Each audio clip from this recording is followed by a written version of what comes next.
All right.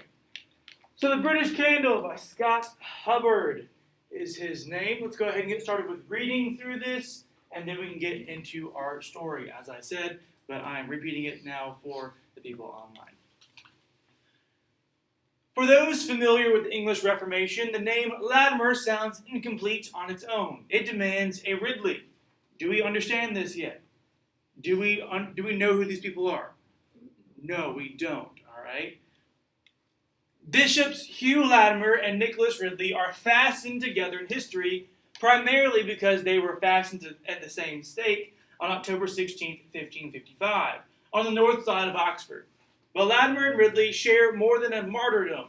A martyrdom is a death for a religious cause, or for a cause. The bishops also join each other on the list of England's most influential reformers. Reformers are men and women whose allegiance to Scripture and the glory of Christ transformed England from a Catholic kingdom to a lighthouse of Reformation. For a very, very long time, Catholic was the only thing that you could believe in England and a lot of Europe.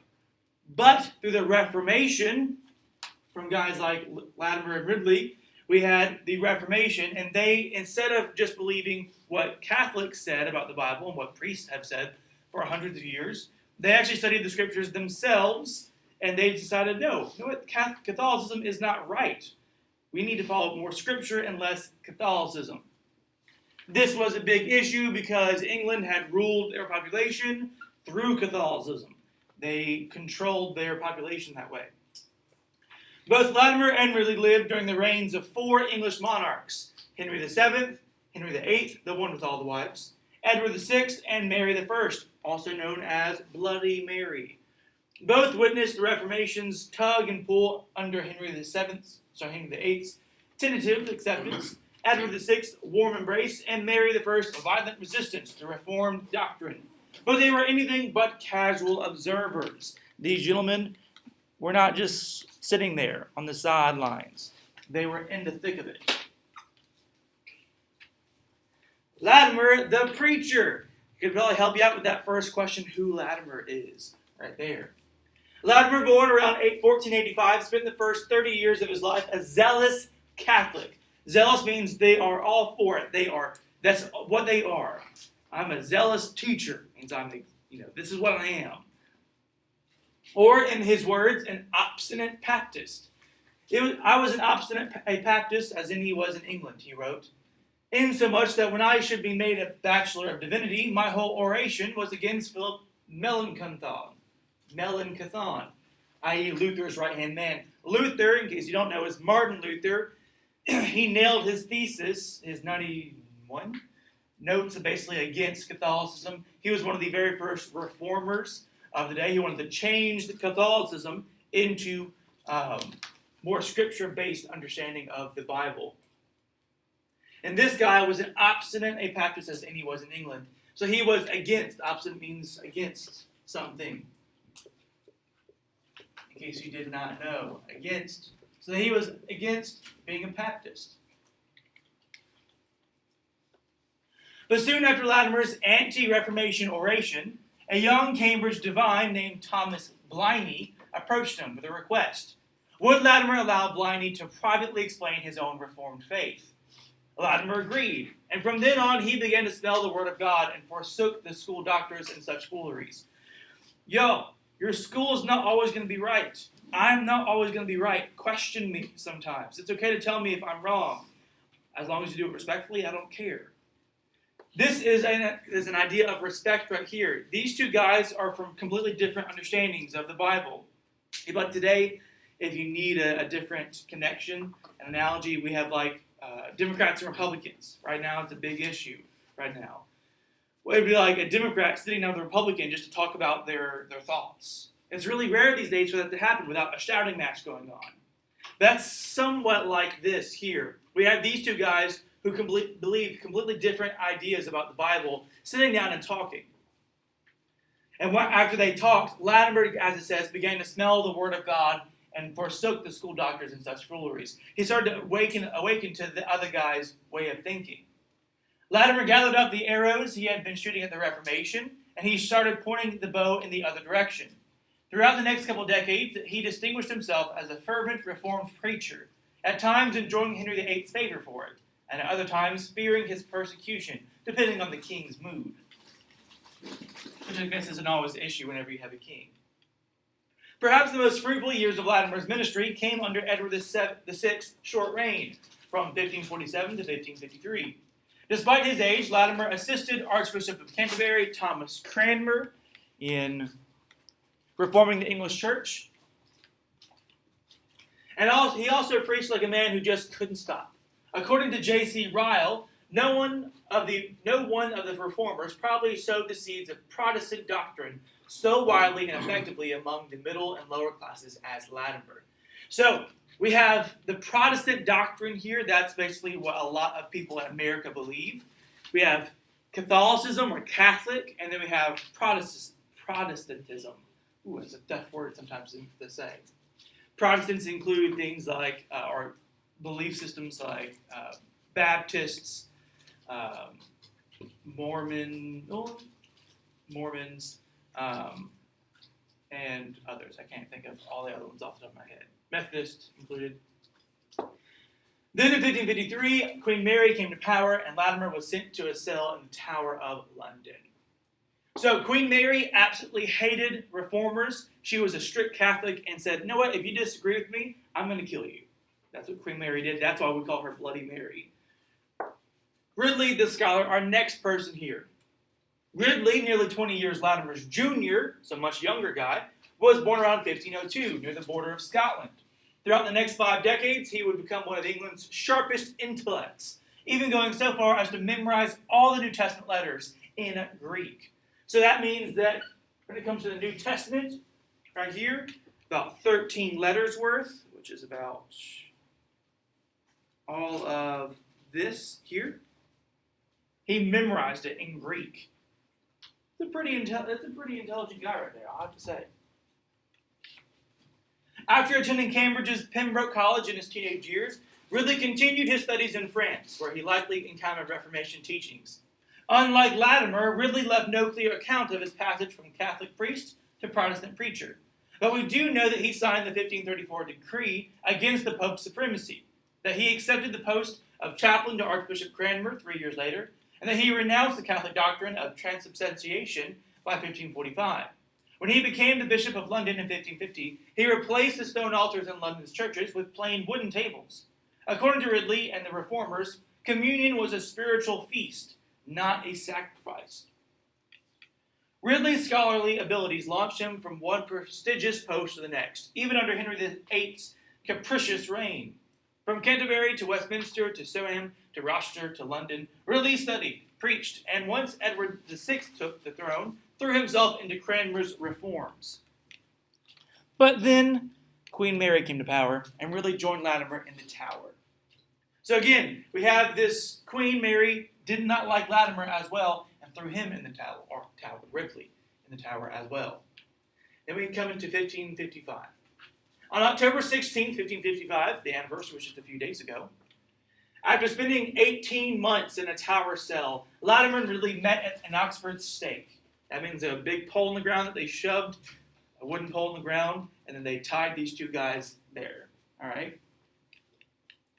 With Latimer in a frock and cap and Ridley in his bishop's gown, the two men talked and prayed together before a smith lashed them to the wood. Ridley was the first to strengthen his friend. Remember the younger guy here. Be of good heart, brother, for God will either assuage the fury of the flame or else strengthen us to abide it. As the bundle of sticks caught fire beneath him, Latimer had his turn. Raising his voice so Ridley could hear, he cried, "Be of good comfort, Master Ridley, and play the man. We shall this day light such a candle by God's grace in England as I trust shall never be put out." 3 years later, Mary I died and passed the kingdom to her half-sister Elizabeth, a Protestant queen, and Latimer and Ridley's candle burst into a torch. So Latimer and Ridley are martyrs. They died for their faith, especially their Protestant faith. So they disagree with Catholic rule, Catholic doctrine. And so we see their candle lighting up whenever the new queen, the half-sister Elizabeth I, was a Protestant queen. Whenever she came to power, she loved the Reformation. She loved the idea of it. So their candle burst into a torch. Their ideas spread wide and far. That's what it means when it comes to that phrase there. But also we have this right here. Be of good comfort, Master Ridley, and play the man. Is what it's going to be really important for us to remember whenever we start reading today. The imagery of it. We're reading this because the illusion we have in the book will make sense now. You should be able to connect it in some small way. I'd like you to, this is always going to be online, so keep hold of this. Make sure to refer back to it whenever you need to. You should be able to have access to it. I'll post it up there as well on a separate document so you can see it from here on out. So that is our reading, our bell work. Now let's go ahead and switch over to our actual story. So please get that out. You'll also need a pen or a pencil as per usual.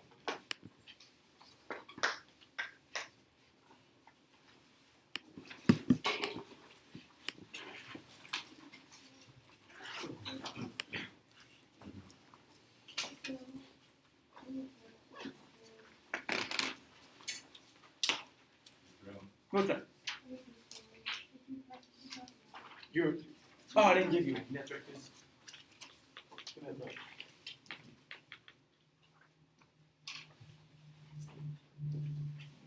Thank you for rounding. So, ladies and gents, we are coming back to our story. We left off last week on page 25 here with Captain Beatty as he is laughing softly because, remember, Montag said, I wouldn't want to be the hound's next meal, or the next person that the hound attacks. And, of course, the hound only attacks who they know broke the law. So Captain Beatty is thinking there, well, what do you have to be so nervous about? Then he laughs quietly, as if he's pulling a joke here. So, ladies and gents, make sure our phones are put away during this time. We do not need those until the very end. Actually, you don't even need them at all. This should take us all the way to 9:50, but we will see. If I can get through a little bit faster, you might have some time to yourself. So starting off right here, would anyone like to read? We do have our very first test on part 1 on Friday. And I will still give you bonus points if you read aloud. All right? You want to? Go ahead. Read this first paragraph here. 1, 2, 3, 4, 5, 6, 7 days. And as many times he came out of the house, and Clarice was there somewhere in the world. Once he saw her shaking along the street. Once he saw her sitting on the lawn, and then a blue sweater. 3 or 4 times he saw the bouquet of late flowers on the porch, or a handful of chestnuts and little sack, or some olive leaves neatly pinned to a sheet of white paper and dumped to his door. Every day Clarice walked him to the corner. One day it was raining, the next day it was clear. The day after that, the wind blew strong. The day after that, it was mild and calm. The day after that, calm day, was like summer, and Clarice, with her face all turned burnt. Right, so these two characters, Clarice and Montag, spend some time together. In fact, Clarice walks him to basically the subway each day. So this is where we're going to see a lot of their connections, right here. I'm going to circle it.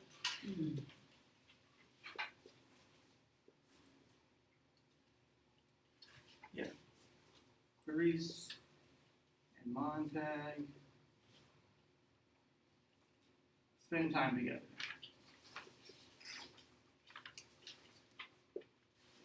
Clarice and Montag spend time together. Because you cannot change unless you are with someone who is going to change you, generally speaking. Or you spend time with someone who can change you. I know growing up, as you're writing this down, I know growing up for me, if I hung out with a friend who was a little bit sarcastic, I came home being sarcastic, my mom would make me walk out of the house and come back. Just because she wanted her son back and not my friend. She wanted my attitude back. So because you spend time with someone, you change to be more like them. That's what happens. That's what this is telling us here. They spent quite some time. 1 to 7 days, actually. 7 days together. Next, we're going to have a little bit of an actual conversation between these two characters here. Would anyone like to read next? Go ahead. You're going to just read half of it. All right. Okay, just to yeah. Why is it, he said one time, I have known you so many years because I like you. She said, I don't want anything from you. And because we know each other, you make me feel very old and very much like a father. Now you explain. She said, why you having any daughters like me?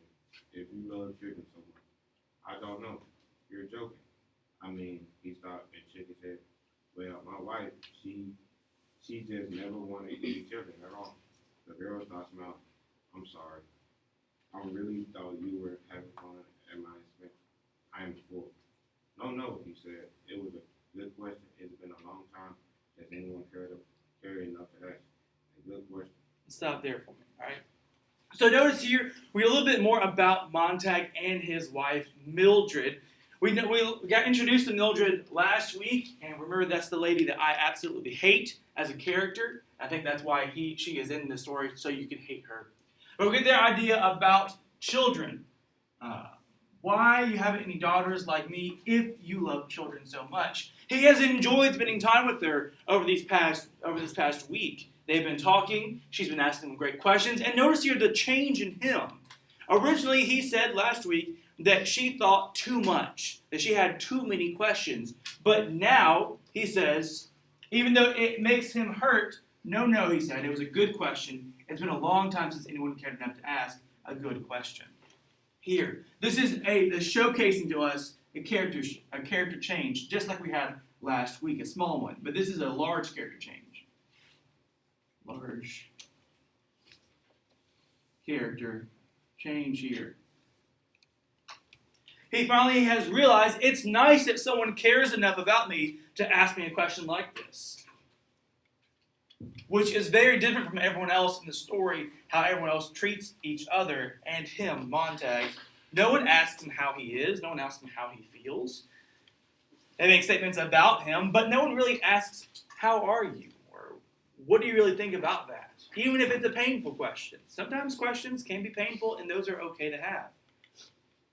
Anyone else like to continue reading the rest of the half page? Go ahead. Let's talk about something else. Have you ever smelled old leaves? Don't they smell like cinnamon? Here, smell.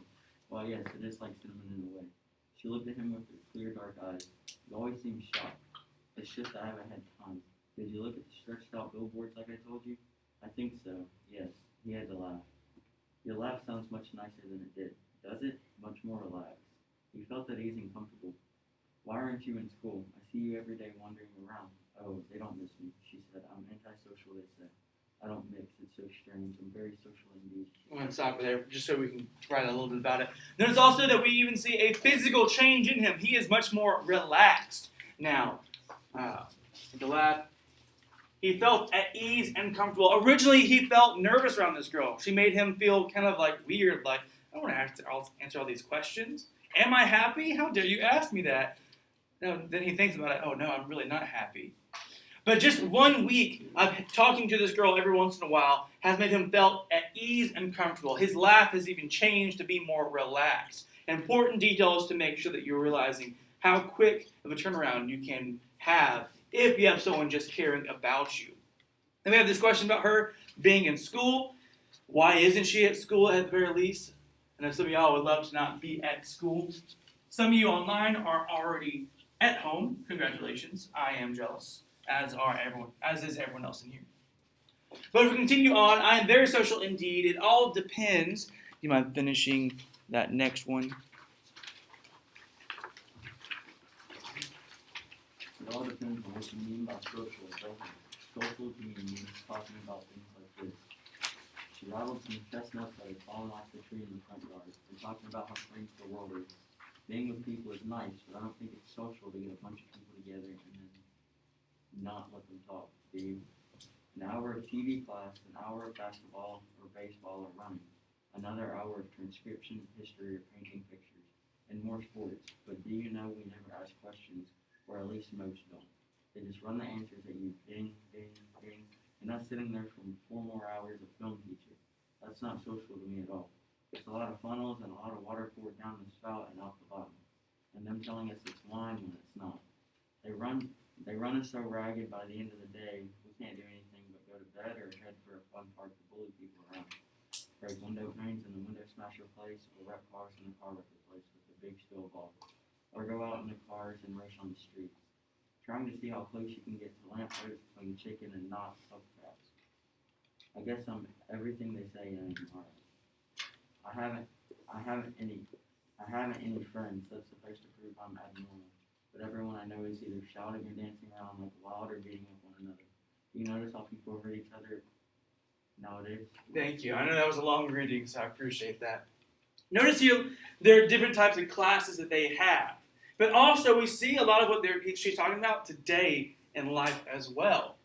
We have an hour of TV class, an hour of basketball or baseball or running, another hour of transcription history or painting pictures, and more sports. But do you know we never ask questions? And that's an important detail, and one that I would like to remedy in my class. Now, I know the first 9 weeks, I didn't let y'all talk too much, COVID regulations and things like that. But as they hopefully get a little bit less restrictive, I can let y'all start working in groups a little bit more, start asking more questions. That's why I really love y'all. I love it that y'all read for me now, because I want y'all to talk more. Your learning is your learning, so you should have a handle in that. But in this, we have a lot of mind-numbing, dull things that they're completing. They're not just reading something interesting. They're not reading different articles. They're not learning different types of math. Instead, they're doing things that will literally rot their brains for a reason. They have an hour of TV class. Do you do anything while you watch TV? More than likely not. All right, you just sit there and your eyes go glaze over. An hour of basketball or baseball or running. Again, great activities physically, but not a whole lot of thought going on there. A lot of reactionary things that you can kind of drill into yourself, but not a lot of real actual thought. I do understand and respect baseball and basketball players and other sports because there is some good thinking there, but not all the time. An hour of transcription history or painting pictures. Transcriptions, y'all know what that is? Anyone? Like something that they like read off of or transcription. Close. Whenever we have like transcripts, think about like on TVs, like TV shows and movies. You can pull up the subtitles essentially, and you have those. You can actually write that as a transcription. You're writing them out like that. It's really boring to do. All you do is all the information goes in one ear. You type it out, and it goes out the other ear. That's it. So there's no real thinking going along there. Painting pictures, a lot of times there's not a lot of thinking going on with painting pictures when it comes to how they paint pictures, especially. And more sports. But do you know we never ask questions, or at least most don't. Fun fact, not too many students do it these days, but if you want to, you can stop class and ask me a question. It's okay. We can talk about whatever questions you have.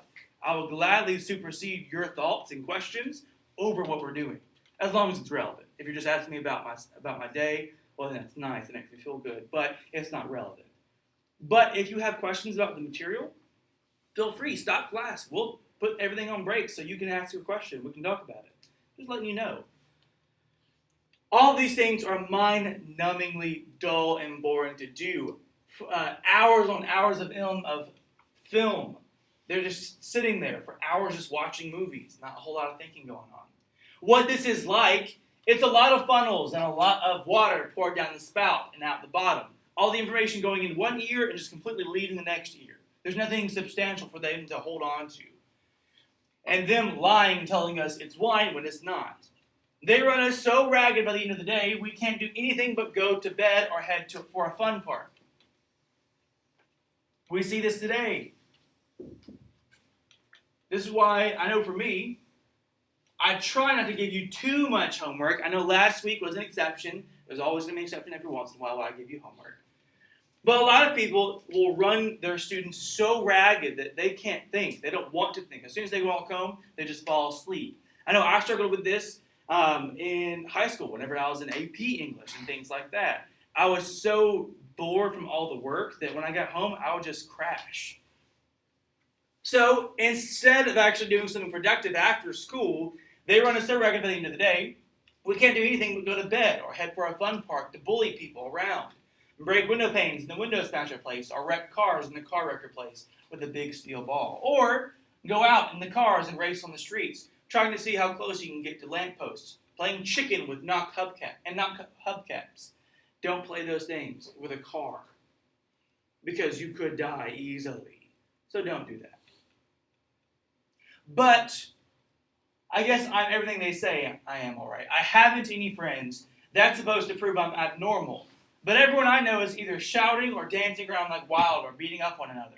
Do you notice how people hurt each other nowadays? So she's considered strange because she doesn't want to do those things.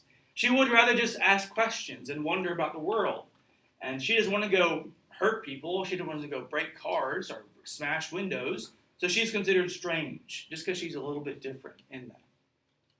Would anyone like to continue reading? Oh, quite a few more people. Javen, how about you go ahead? I feel like I said Javen. Javion, how about you read from here to but? And Sebastian, how about you read from but to oh, they must? You sound so very old. Sometimes I'm anxious. I'm afraid of children of my own age. They kill each other. Did it always be that way? My uncle said no. 6 of my friends have been shot in the last year alone. 10 of them died in car wrecks. I'm afraid of them, and they don't like me because I'm afraid. My uncle says his grandfather remembered when children didn't kill each other, but that was a long time ago when it had things different. They believe in responsibility. My uncle said, do you know I'm responsible? I was spanked when I was needed. I needed it years ago. And I do all the shopping and house cleaning by hand. Yeah, so see, here we have a lot of my uncle says. I circled those. I would suggest you doing as well. Remember, whenever her uncle speaks, it's kind of her thought process as well. They think along the same lines, and her uncle is her connection to how life used to be. Let me get that really apparent right here. Sometimes I'm ancient. I'm afraid of children my own age. They kill each other, which is a sad fact of life sometimes. Did it always used to be this way? My uncle says no. And we have a little bit about things in the past. And a little bit about her friends here. I would suggest underlining this because it's an important little fact that we'll come back to. 6 of my friends have been shot in the last year alone.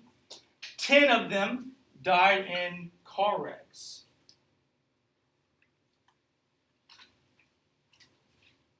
Terrifying thing right there. Go ahead and continue on, Sebastian. But most of all, she said, I like to watch people. Sometimes I ride the subway all day and look at them and listen to them. I just want to figure out who they are and what they want and where they're going. Sometimes I even go to the fun parks and ride in the jet cars when they race on the edge of town at midnight and the police don't care as long as they're insured. As long as everyone has 10,000 insurance, everyone's happy. Sometimes I sneak around and listen in subways, or I listen at soda fountains. And do you know what? What? People don't talk about anything. Oh, they must. All right. So now we're getting to really good details here that she is interesting about the world. She sometimes goes and does those things just to see what happens because she likes to watch people. How many of y'all like to people watch? Anyone? At least one person's honest. Anyone else? Okay, y'all. People are weird sometimes. It's kind of funny to watch different types of people walk past you. I did this once in New Orleans in the French Quarter, and a lot of strange people walked past me. A lot of different people, I should say. This is what she's doing. She's going around watching people, seeing what they talk about. In fact, she even listens in subways or at soda fountains, and she says that people do not talk about anything. This is a pretty common thing even today. Do people actually talk about real life issues today? Sometimes, right? Not all the time though. A lot of times we just talk about nothing. Right? Oh, what type of song is that? Oh, that's neat. Yeah, cool. That's really about all we talk about. Small, simple things that really have no consequence, have no real issues or worries to them. No, not anything. They name a lot of cars or clothes or swimming pools mostly and say how swell is an old term for cool, by the way. You could bring that back, that'd be really neat. But they all say the same thing, and nobody says anything different from anyone else. And most of the time, in the cases, they have the joke boxes, cafes, they have the joke boxes on, and the same jokes most of the time. Or the music wall lit in all colored patterns running up and down, but it's only color and all abstract. And at the museums, have you ever seen? All abstract. That's all there is now. My uncle says, circle that again, it was different once. A long time back, sometimes pictures said things or even showed people. So notice here, this is something that we see today in our own lives. People don't really talk about things that are important. Instead, they just make jokes. They point out things that they thought were interesting, but that's it. They don't really talk about life. They just talk about things that are transient, that are going to be gone soon. And this continues with this idea of even paintings in this story are not about people, which is usually what a painting is for us. Instead, they're abstract. How many of y'all have ever seen an abstract piece of art? Anyone? A few of y'all? You want to see how dumb they look to me? If you're an artist and you love abstract art, I'm sorry, I don't like it. All right? And you can hate me for that. I don't really care. Abstract art to me is really dumb. Let me show you what a piece of abstract art looks like just briefly, and it's discussing how expensive these pieces of art can be. Abstract art.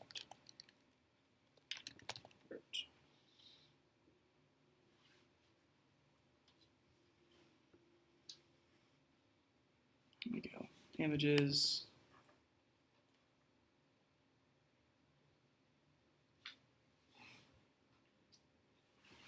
Awesome. This is abstract art. I'm going to turn one of the lights off so you can see it a little bit better. Abstract art, to me, is ridiculous.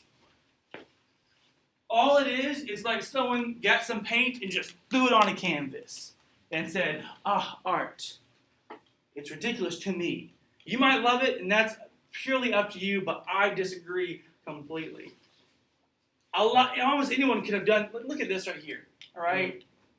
Literally, it's just blotches of paint thrown onto a canvas. And then they get paid a ton of money to me. for it too. Yeah, sometimes they get paid millions of dollars for this. And in fact, there was a kid, I say a kid, he's a teenager, roughly y'all's age, and I saw on Facebook he did this, or YouTube, I forgot which one. But he made a piece of abstract art, something that I think looks something like this, and sold it online. Eventually, it was just like a small square piece of art. He just made it up. He just threw it on there, just splashed some paint, whatnot, and called it a fancy name, like Darkness or something like that. It ended up selling for like $10,000 because he made it sound fancy. It looked kind of right, and he put a fake name on it as the artist. That's it. It's ridiculously stupid sometimes to me. But here's the thing about abstract art is that there are no actual feelings attached to this. There is no actual, I would argue, that there are no people in here. There's no subject. There is nothing that this is about. I could just throw this on a page and say it's art, and that's it. I don't actually have to have a reason behind it. That's what the issue is with abstract art when it comes to this story. That there is no actual connection, there is no actual substance to the art itself. It's all abstract. That's all there is now. My uncle says, I told you to circle that, it was different once, a long time back. Sometimes pictures said things or even showed people. Your uncle must be a remarkable man. He is. He certainly is. Well, I've got to be going. Goodbye, Mr. Montag. Goodbye. Goodbye.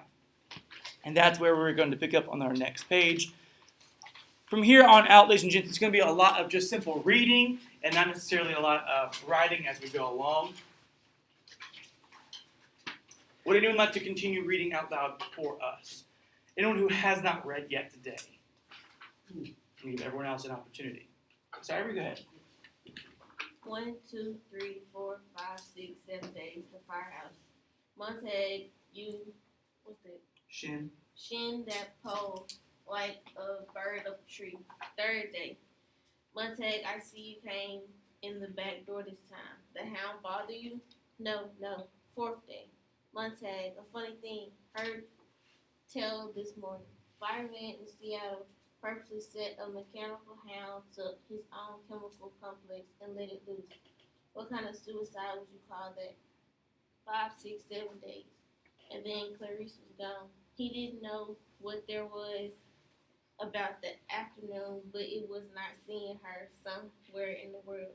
The lawn was empty, the trees empty, the street empty, and while at first he did not even know he missed her or was even looking for her. The fact was that by the time he reached the subway, there was a vague stirring of unease in him. Something was the matter. His routine had been disturbed. A simple routine, true established in a short few days, and yet he almost turned back to make the walk again, to give her time to appear. He was certain if he tried the same route, everything would work out fine, but it was late, and the arrival of his train put a stop to his plan. Thank you very much. So, do y'all know how long it takes to make a habit? No, no? Sorry? 26 days. I've heard 26 days. I've also heard 21 days as well. But it's roughly 20 to 30 days in general. Notice here how long that these people have been together when it comes to Montag and Clarice. They had 7 days, we just heard about. 1, 2, 3, 4, 5, 6, 7 more days here. Continuing 5, 6, 7 days. So 3 weeks. So about 21 days roughly. All right? And notice here now that she is gone, he recognizes something is wrong with his life. Something is missing now that she is not there. He is really making this idea that he can't be selfish anymore. Someone else he could rely on is gone. And then Clarice was gone.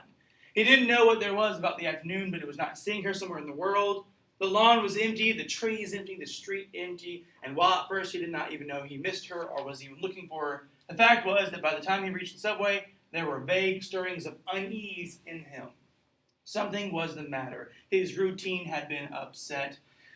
But here's the thing, he only knew her for like 20 days. If you want to argue, maybe like 24 days, all right, at most. That's it. But we see his life has turned around in just those 3 weeks, give or take, because he has talked to this girl just about every single day. We didn't want to continue reading. You know who has not read? Okay, we just have people who have read already.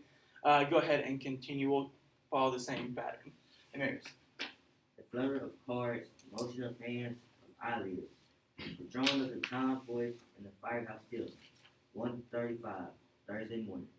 November 4th, 1:36, 1:37 a.m. The tick of the playing cards on the greasy tabletop. All the sounds came to Montag.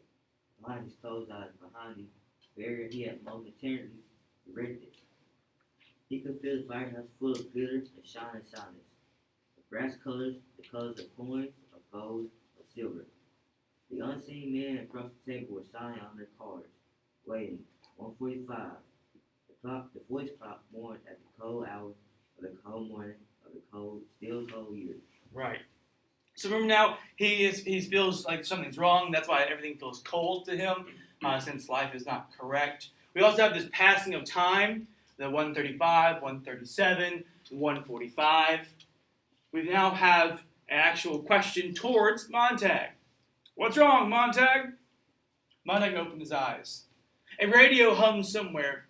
War may be declared any hour. The country stands ready to defend its... The firehouse trembled as a great flight of jet planes whistled a single note across the black morning sky. Here's another reference to war here. War in the story. Right here. We're gonna get these a couple times, so whenever it comes to closer to the end of the book, it makes more sense why that happened. What does happen? What will happen? Montag blinked. Beatty was looking at him as if he were a museum statue. At any moment, Beatty might rise and walk about him, touching, exploring his guilt and self-consciousness. Guilt? What guilt was that?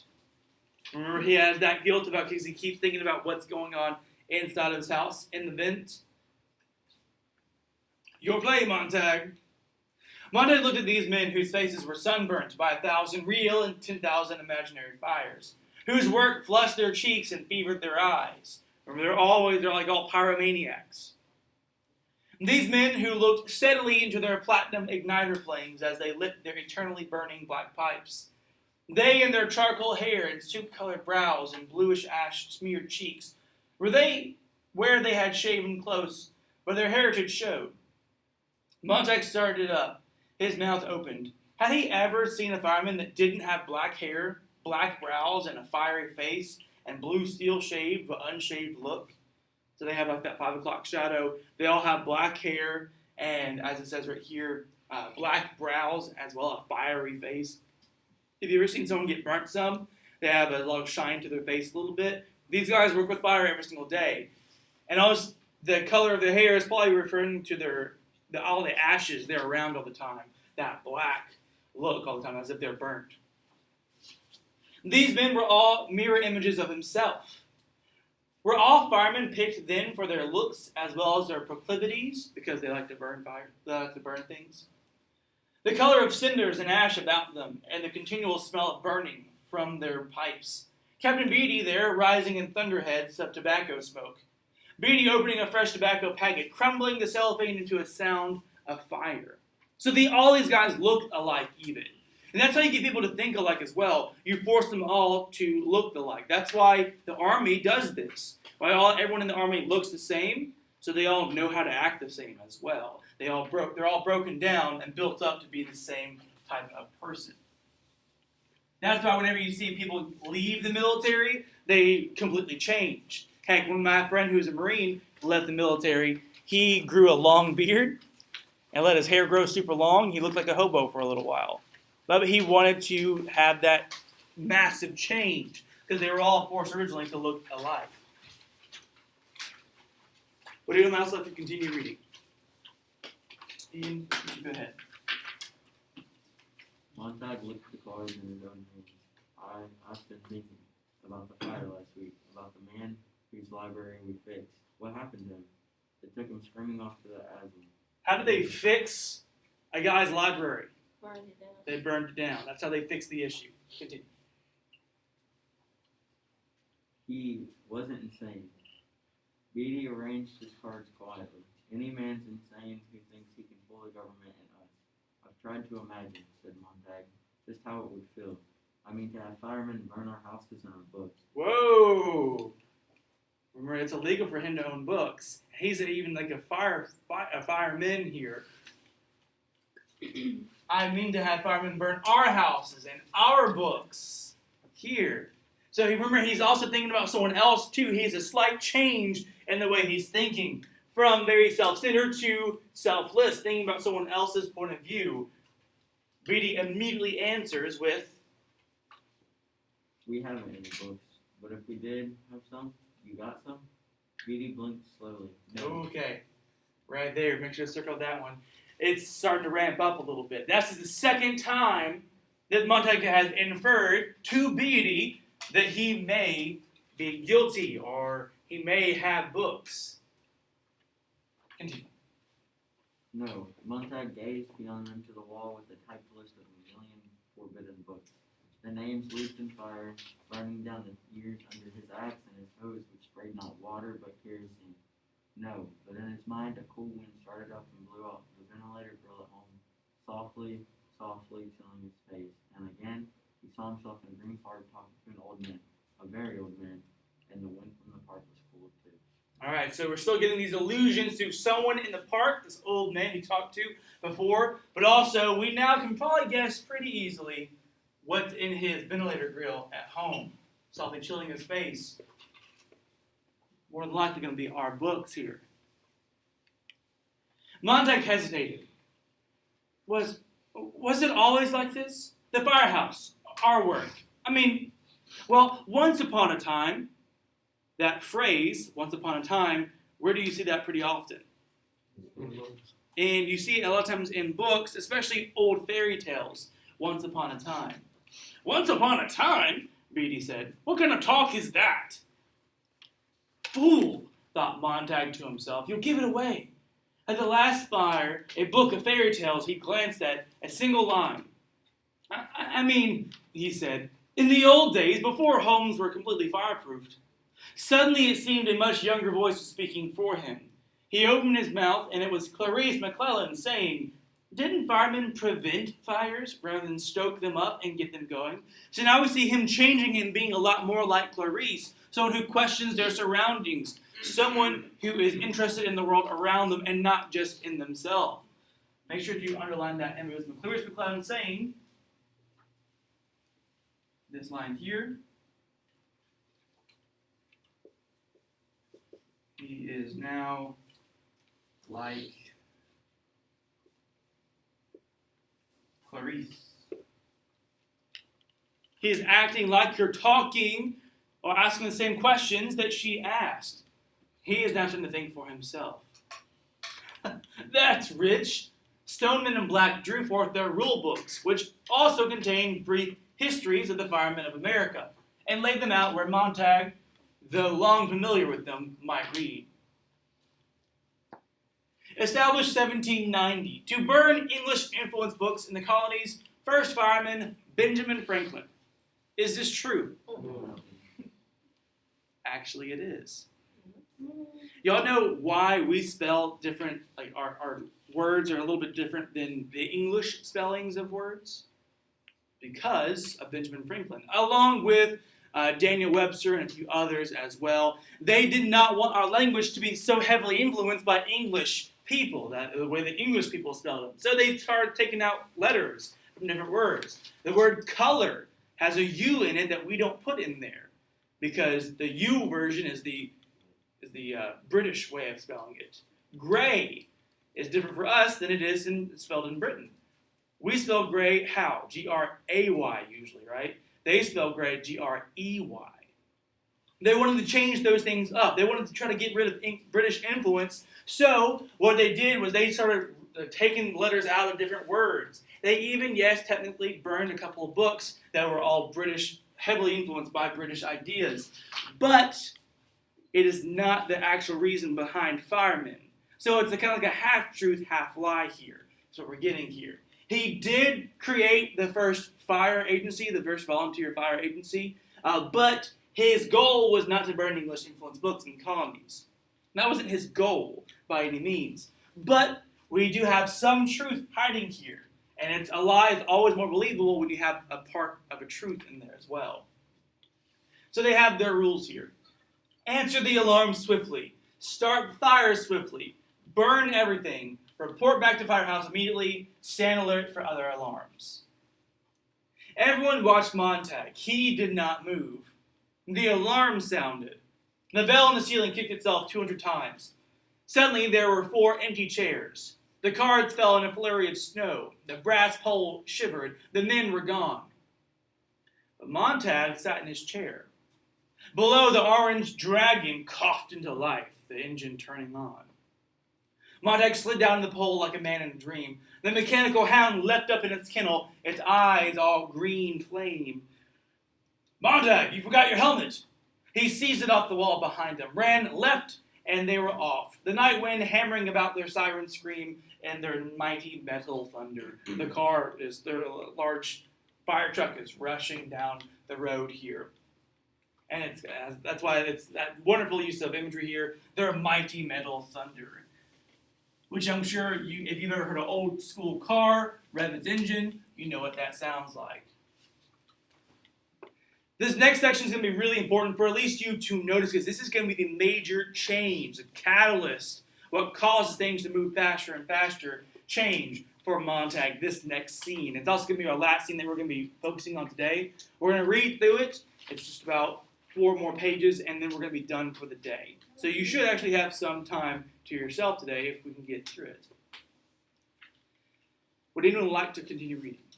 Okay, go ahead and take us away, Dante, and then we'll go to Mr. Ford, J.B. It was a flanking 3-story house in the 18th part of the city. A century old if it was a day, but like all houses had been again fireplace plastic built many years ago. The seven shell seemed to be the only thing holding in the sky. Here we are. The engine slammed to a stop. Betty Stoneman and Black ran up the sidewalk. Suddenly, others in the fat and the plump fireproof flickers. Montag followed. They crashed the front door, grabbed at a woman. Dude, she was not running. She was not trying to escape. She was only standing, weaving from side to side, her eyes fixed upon nothingness in the wall as they had struck her as terrible blow upon the head. Her tongue was moving in her mouth, and her eyes seemed to be trying to remember something, and then remember, and her tongue moved again. Made a man, master, really, she savagely like such a candle by God's grace in England, as I trust shall now be put out. Right. Who do we know said that phrase? That was what we just read, right? Latimer and Ripley said this. Now, one who said this one was actually Latimer, the older guy. But we do know what they're talking about. That their candle, their idea, would one day come alight and be a large fire, be a large torch. So their idea would get larger. That's what she's coming across right here, Latimer and Ripley. Make sure you're able to find this pretty easily, because we will have some questions about this.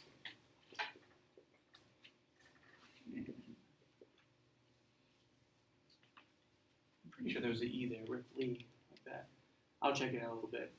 So they are in their large firemen, I guess, fireproof suits. That's why they are all of a sudden odious and fat in their plump fireproof slickers right here. They don't just go knock on the door. Instead, they just go bash the door down, essentially, and they start grabbing at the first person they see, this woman. That already doesn't seem like a very professional way of doing things. And we're going to see this idea of them being like children as we keep going. But anyone else would like to continue reading? And remember, she said this phrase. Javion, I'm sorry, you're going to go ahead and start. The mental look is what are they? He slapped her face with amazing objectivity and repeated the question. The old woman's eyes came to a focus upon me. You know where they are, or you wouldn't be here, she said. All right, notice here that he slapped her with amazing objectivity. That means he did it coldly without thinking. He just slapped her, like with no hesitation whatsoever. Usually a guy would stop to think before he slaps a woman. Usually you would think. Not happening right here. Go ahead and continue. On the head of the telephone alarm card with the complaint. Signed the telephone duplicate on the back. Have a reason to suspect Addie. 11 number LLMC.EB. That would be Miss Blake, my neighbor, said the woman, reading the initials. All right, man, let's go. Let's get it. Next thing they were up in musty blackness, swinging silver hatches at the doors. They were after all unlocked, tumbling through like wood, all rolling and shout. You're right. So notice here that who turned her in? Her neighbor. Right here. That would be Mrs. Blake, my neighbor, said the woman, reading the initials. Those initials, EB. You'd think you could trust your neighbor. Nope. Not in this life. Not in this story here. Next thing, they were up in a musty blackness, swinging their silver hatchets. And we have a musty blackness, but silver hatchets. Whenever we place two things side by side, so we have a better comparison. What is that called? Juxtaposition of these two images here.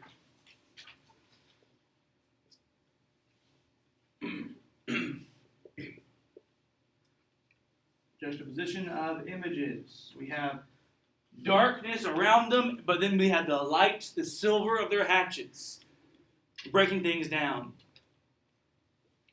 But what was weird about the doors?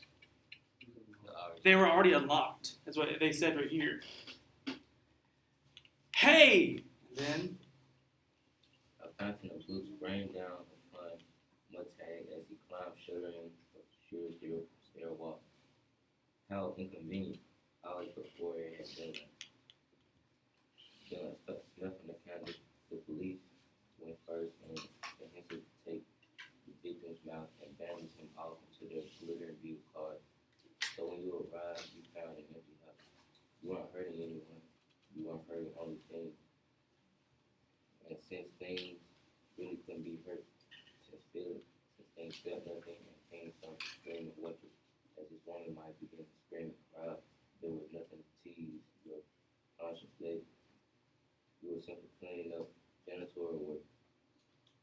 essentially everything to its proper place. Quick with comparison, we got a match. Right, so always before, it had been like snuffing a candle. All of this section is going to tell us how things are different today with this event. What's up? What they say beside silver? Swinging silver hats. No, what you do. Oh, juxtaposition of imagery. Actually, I did not put the actual Y there. Imagery. My apologies. So this is different.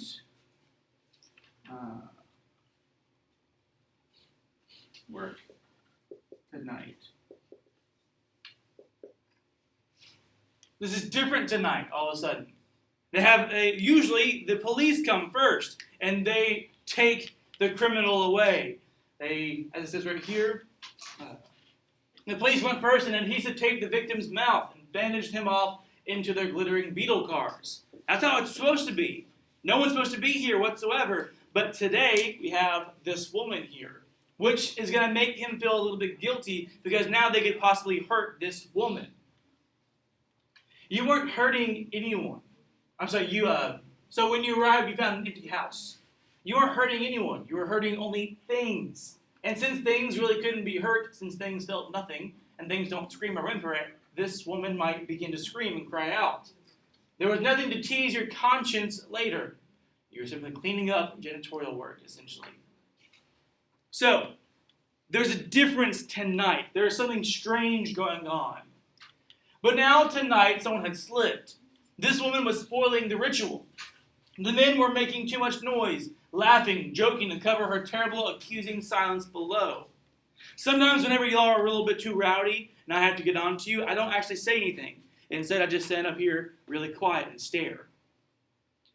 You'll see some teachers do that. Every once in a while, I'll need to do that as well. Because I'm using my silence as a weapon. And that's what she's doing here as well. She made the empty rooms roar with accusation and shake down the fine dust of guilt that was sucked in their nostrils as they plunged about. It was neither cricket nor correct. Montek felt an immense irritation. She shouldn't be here, on top of everything. On top of him changing him, on top of him feeling guilty, she shouldn't have to be here. Books bombarded his shoulders, his arms. Books fell on him, his upturned face. A book alighted almost obediently like a white pigeon in his hands. So they're on the top of the stairs throwing things down while he's walking up the stairs, and books are hitting him on the head. And he just lifted his hand and he caught one on accident almost. In the dim, wavering light, a page hung open, and it was like a snowy feather, the words delicately painted thereon. In all the rush and fervor, Montek had only an instant to read a line, but it blazed in his mind for the next minute, as if stamped there with fiery steel. And that phrase is, "Time has fallen asleep in the afternoon sunshine." He dropped the book. Immediately another fell into his arms. "Montek, up here." Montek's hand closed like a mouth, crushed the book with wild devotion, with an insanity of mindlessness, to his chest. The men above were hurling shovelfuls of magazines into the dusty air. They fell like slaughtered birds, and the woman stood below like a small girl among the bodies. So what happened here is that while the books are falling on top of him from above him, one of the books fell in his hand, and he actually had opened up on a page, and he saw the page, and just closed it and kept throwing it. And as soon as he threw it, another book fell into his hands. So instead of throwing this one, he gets sidetracked by someone yelling his name, so he just crushes the book in his hand and puts it in his chest. He just puts it underneath his shirt, essentially. So he's holding it there. He did it, as it says, without thinking. He blames his hand for the action. Montek had done nothing. His hand had done it all. His hand, with a brain of its own. With a conscience and a curiosity in each trembling finger, had turned thief. Now it plunged the book back under his arm, pressed it tight to sweating armpit, rushing out empty with a magician's flourish. "Look here, innocent, look." So he crushed it to his chest, then his hand moved it to his armpit, even though it's kind of sweaty. And then underneath his jacket. He came back out. "Oh, look, nothing's there. I'm good. See, I have both hands open." The whole time, though, it's hiding underneath his jacket next to his armpit.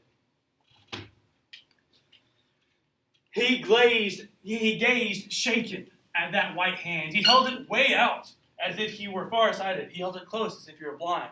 Remember, he's supposed to be doing a job right now. Montag, he jerked about. Don't stand there, idiot! The books lay like great mounds of fishes left to dry. The men danced and slipped and fell over them. Titles glittered their golden eyes, falling, gone. Kerosene! They pumped the cold fluid from their numbered 451 tanks strapped to their shoulders. They coated each book. They pumped rooms full of it. They hurried downstairs. Montag staggered after them in the kerosene fumes. Come on, woman! The woman knelt among the books, touching the drenched leather and cardboard, reading the gilt titles with her fingers, while her eyes accused Montag. You can't ever have my books, she said. You know the law, said Beatty. Where's your common sense? None of those books agree with each other. You've been locked up here for years with a regular damn Tower of Babel. Snap out of it. The people in those books were never lived. Come on now.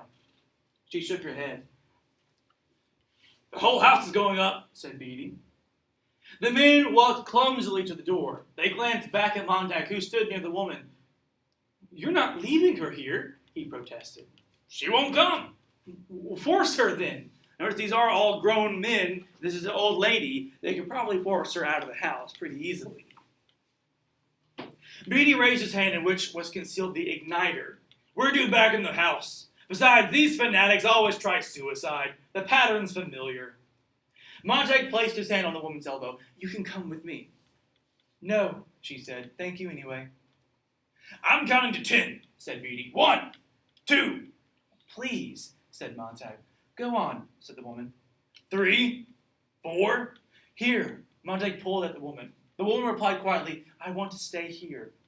5, 6. You can stop counting, she said. She opened the finger of one hand slightly, and in the palm of the hand was a single slender object, an ordinary kitchen match, which is supposed to light what? Candles. Candles, usually, right? But we see here that this small candle might have a big impact. Notice she is surrounded by books covered in kerosene. If you've ever seen gasoline set on fire, it gets pretty hot pretty quickly. The sight of it rushed the men out and down away from the house. They were all still locked in this house with kerosene everywhere. Captain Beatty, keeping his dignity, backed slowly through the front door, his pink face burnt and shining from 1,000 fires and night excitements. God, thought Montag, how true. Always at night the alarm comes, never by day. Is it because the fire is prettier by night? Never by day. Is it because the fire is prettier by night? More spectacle and better show? The pink face of Beatty now showed the faintest panic in the door. The woman's hand twitched on the single matchstick. The fumes of kerosene bloomed up about her. Montag felt the hidden book pound like a heart against his chest. Remember, he still has that book hiding in his jacket. Go on, said the woman, and Montag felt himself back away and away out the door. After Beatty down the steps, across the lawn, where the path of kerosene lay like the track of some evil snail. On the front porch, where she had come to weigh them quietly with her eyes, her quietness a condemnation, the woman stood motionless. Beatty flicked his fingers to spark the kerosene. He was too late. Montag gasped. The woman on the porch reached out with contempt for them all and struck the kitchen match against the railing. People ran out of houses all down the street so they could see this spectacle, this show going on. They tried to kill her. They were ready to kill her. So she, with contempt, decided to strike the match herself. Thus, lighting her small old candle like Ripley and Latimer, blew up into a massive flame, a rising torch. They said nothing on their way back to the firehouse. Nobody looked at anyone else. Montag sat in the front seat with Beatty and Black, and they did not even smoke their pipes. They sat there looking out of the front of the great Soundlander as they turned a corner and went silently on. Master Ridley, said Montag at last. What? Said Beatty. She said Master Ridley. She said some crazy thing when we came to the door. Play the man, she said, Master Ridley. Something, something, something. We shall this day light such a candle by God's grace in England, as I trust shall never be put out, said Beatty. Stoneman glanced over at the captain, as did Montag, startled. Beatty rubbed his chin. A man named Latimer said that to a man named Nicholas Ridley, as they were being burned alive at Oxford for heresy on October 16, 1555. Why would Captain Beatty know that? Aren't books illegal? Isn't studying real history illegal in this section? So why would he know that? And that's what question I want to leave you with here. Why does Captain Beatty know about that instance in history? He must have read it somewhere, all right? That's where we're going to leave off today, ladies and gents. Thank y'all so much.